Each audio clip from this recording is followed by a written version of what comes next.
What is going on, guys? Welcome to the channel. As you can see in the background, we got some snow right now, and it's mid-February, so it's still kind of like low 30s right now.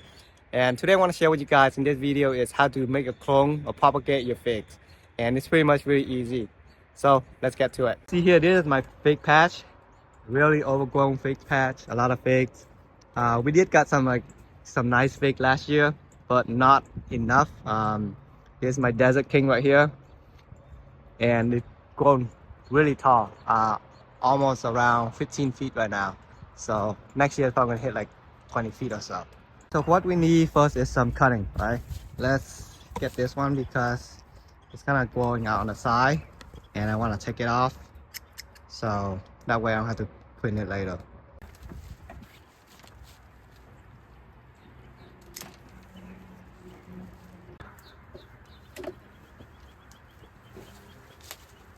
All right, now so we got some cutting. Let's get into the greenhouse because it is really cold out here. All right. So here is my unheated greenhouse. All right. Let's see, what's the temperature in here? It is 43 degrees in here and 86 humidity. All right, guys, so now we are in the greenhouse. So the type of container I'm using for propagation and a lot of my seedling is this red solo cup right here. This is like the perfect size for it because the propagation cutting will just be like 6 inches long, or you do it longer, it doesn't really matter. All right, so to create drainage is that I snip an edge at the bottom right here, right? You can use a scissor, it's probably easier, but you can use a shear as well, and then just snip it off on the bottom. Like I said, it's easier to use a scissor, so you can do it however you want. Okay, all right, and that's it. And for soil, I'm just using a mixture of peat moss and garden soil, so that way it get the nutrient as it needed when it develops some roots on it. So just fill this up. Now what we want to do next is cut up the scion wood or the branches that you want to propagate. So the minimum is like around, like you want to use it like 6 inches, and make sure the wood is still good, like green right here, right? And you want to scrape the wood and make sure the wood is still green, or else if you do like a brown one, it won't propagate. All right, so cut this into 6 inches, 7 inches, 8 inches, whatever you guys want.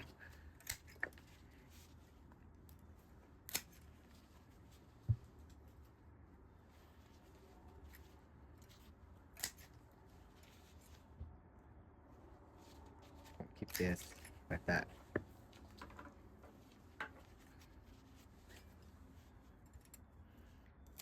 And make sure like you want to have a couple of nodes, right? Because if you look closely, let me give you a quick example, is that you see all this dot right here? Those represent roots, right? If you just get put this thing in like a moist, in a zip bag, and then put some paper towel on it, roots will come out of that part, and pretty easy, right? So down here, right here, also roots right there. All right, so once you got your cut ready, get a knife or shear, just squash it on the bottom a little bit like this. So this is just open up the cambium layer, so that we're gonna dip this into the rooting hormone powder to stimulate the growth, the root growth to go faster. And you don't need rooting hormone, in my opinion, to propagate this, but it's gonna take longer, especially in the winter. And I like to propagate figs in the summer more because it's less dry, right? Because in the summer you got like so much humidity, you're not worried about the cutting drying out and dying. And last year, I've been doing this like for years now, and every time I do it in the summer, it's like 100% success. Why in the winter it's like roughly, I don't know, depend on the condition how you keep the humidity is.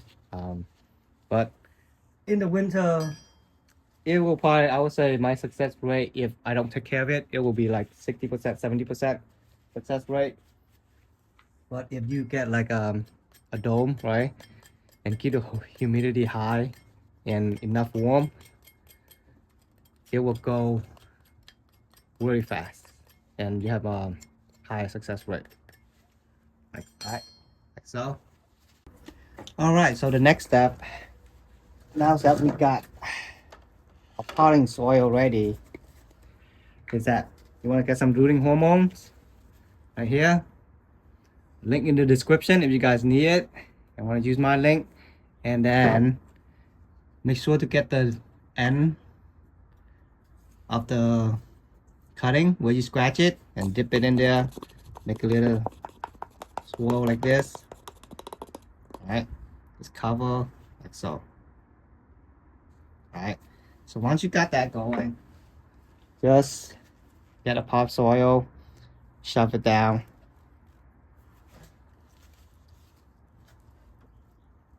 All the way in. Make sure it stays in there tight. That's it.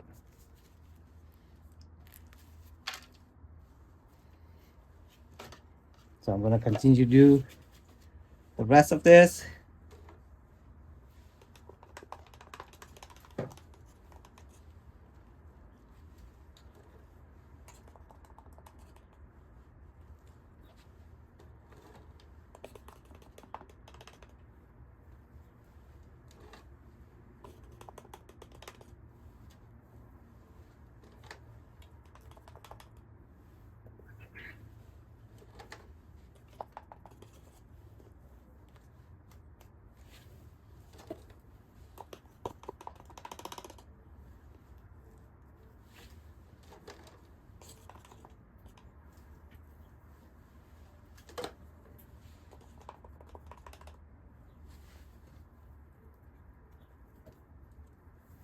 All right, so now that we got everything packed in tightly, what you want to do next is you have to water it. And you only need to water it one time only, because I will explain afterward. We're gonna put it into a bin, and we're gonna have a lid cover on it, so the moisture is gonna be tightly sealed in there so it doesn't dry it out. And the thing here as well is that you don't want to over watering it and create root rots, and that's what the problem is a lot with propagation in the winter or really early spring, is that you think the plant need water and then you keep watering the cuttings, and eventually your cutting will die and rots out. So I only water once. So after you water, the next important thing is that you need a plastic bin like that with a lid. All right, preferably a clear plastic bin. All right, and you want to get this and put it in here, stack it in.